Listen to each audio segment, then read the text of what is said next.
The Movie Preview Critic. Informing and entertaining your movie world. What's up, good movie lovers? Welcome to the box office breakdown for the weekend of January 8th through the 10th, with the unbelievable worldwide success of Avatar that probably no one but James Cameron predicted. It's time to talk box office once again. If you've never listened to the box office breakdown before, basically it's done just to keep track of what's going on week to week, because the money is what directs Hollywood in terms of what kind of movies they're going to make next. When we go to the movie theater and choose a movie, we are voting for that movie and that kind of movie in the future. And in terms of the box office breakdown format, in the past it's been a little more detailed in terms of text on the screen and a lot of editing, but because, to be honest, my time is limited, I'm going to be doing them in an audio format from now on. So you'll just see the Movie Preview Critic logo, and we'll talk about this past week's releases for 5 to 10 minutes, just so we keep tabs on what our future is going to look like. In the past, I've tried to keep track of a lot of movies with each episode, but from now on, it'll just be the new releases of the past week, and then once in a while, as they're ending their theatrical run, we'll do a quick review of what they've made, how long they've been in theaters, and other information like that. And the first thing I'm going to do is contradict what I just said, because Avatar has been out for 4 weeks, but because it's breaking records and doing something special, let's just quickly mention what it did this past week. For the 4th week straight,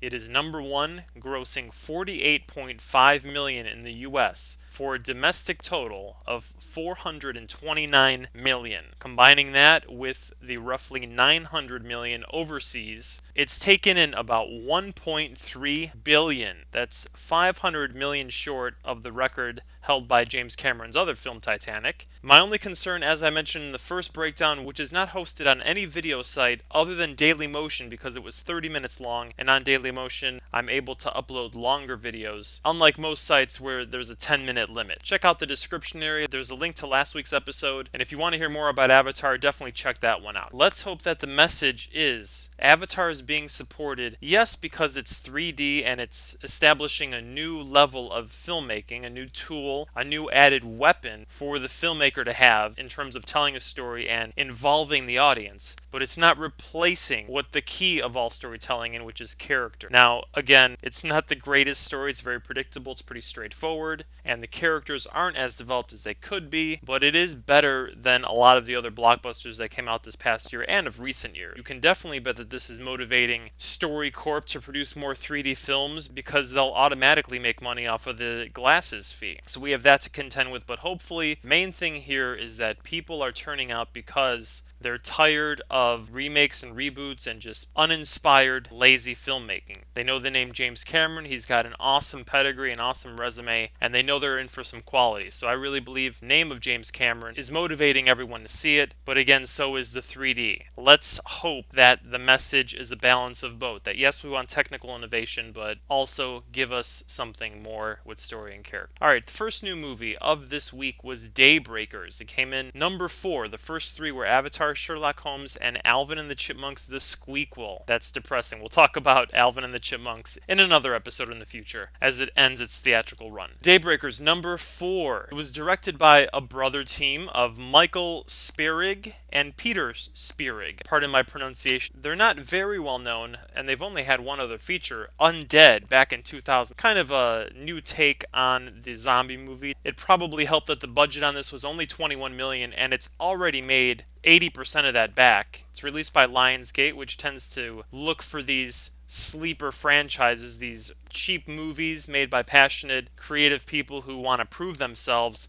And hopefully if these projects find an audience and become hits, then they've found themselves a franchise or a tentpole series they can kind of build upon. So it's reassuring that a pretty strong studio in Lionsgate backed some filmmakers to see their vision from the pen to the editing room. They wrote the script, they directed it. So this project is definitely movie hope in those terms. Let's go right to the second new release of this past weekend, Leap Year, which is in 6th place, taking in $9.1 million.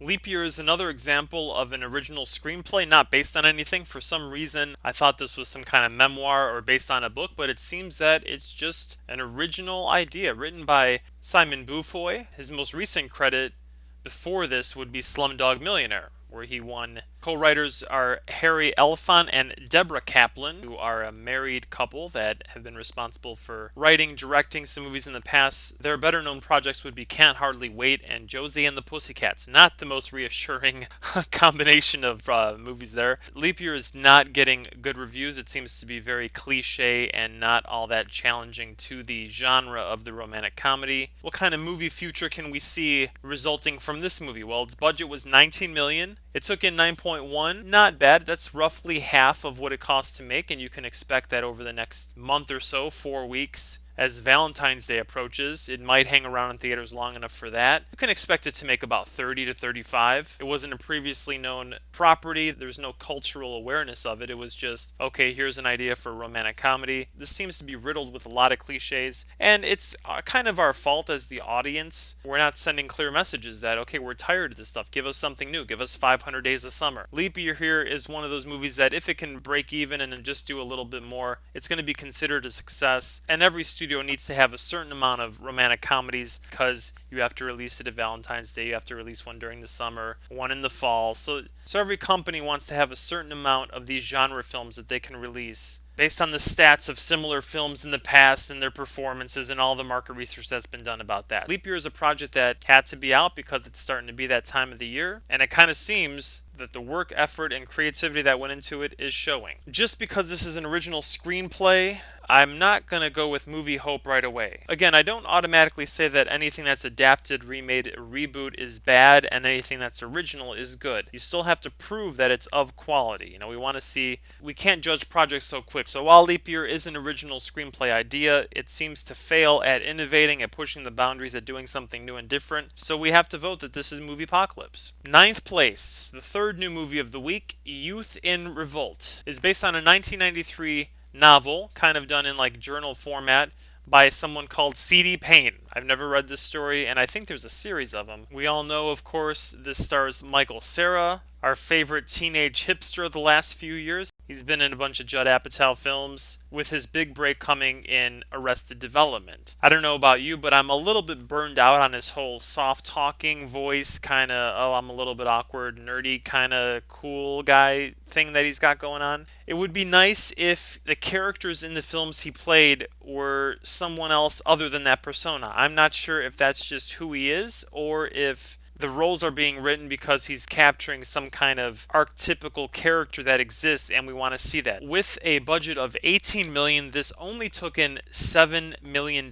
It wasn't necessarily the widest release. It's in about 1,800, 1,900 theaters. To compare, Leap Year and Daybreakers both were in 2,500, which is surprising. There aren't many teen-centered comedies or dramas out there right now, other than Twilight released a few months back. So you would figure that this would have a wider release, but maybe the studio didn't have enough faith in it. So it just goes to show that from a marketing studio, let's put this project together perspective, you can put all the pieces that you think are gonna work, but it's always kind of a crapshoot. No one really knows 100% of anything in the movie business. And it seems like on paper, Youth in Revolt has an interesting name. And I really love the idea of this, but it seems that this film's just kind of going to some weird places. As soon as things start blowing up and he has to go on the run and change his identity, it's just getting too crazy. So the jokes might be a little too abstract, and the communication of what the story's about seems a little muddled. It's like, okay, is this Dr. Jekyll, Mr. Hyde, but a romantic comedy version of that? Or is it when he's just a normal guy, it's a romantic comedy, but when he's the evil, kind of suave guy, then it gets dangerous? Then it becomes more like the 2007 movie with Kevin Costner, and I think Dane Cook was in that, and William Hurt, Mr. Brooks, where this guy starts listening to this kind of evil persona, this imaginary person telling him to be a killer. So is it becoming Mr. Brooks? Which one is it? Pick it. It doesn't seem like that was communicated. Audiences are kind of confused. Then combine that with the tiredness of Michael Cera playing the same character over and over. And we just had Adventureland. Is this kind of Adventureland where we had a guy who kind of looked like Michael, but it wasn't him because maybe he needed a break from doing this role? and we are at the exhaustion point. Michael needs to do a little check of his career and decide what he's going to be doing next. So unless this gets some kind of word of mouth, it's like this cult hit, it could be this secret little movie that everyone wants to share with each other because it's so kooky and wild, it's got this kind of observe and report quality, it's not going to be making more money in the following weeks. So expect it to end up close to its budget, 18 million. Something new, it's something different, and I like that this is not necessarily going to those cliche places. I'm going to say that this is a sign of movie hope. So that's it for now. We'll see you next week. Always choose your movies wisely, because remember, StoryCorp gives us more of what we pay for. And until next time, long live good movies!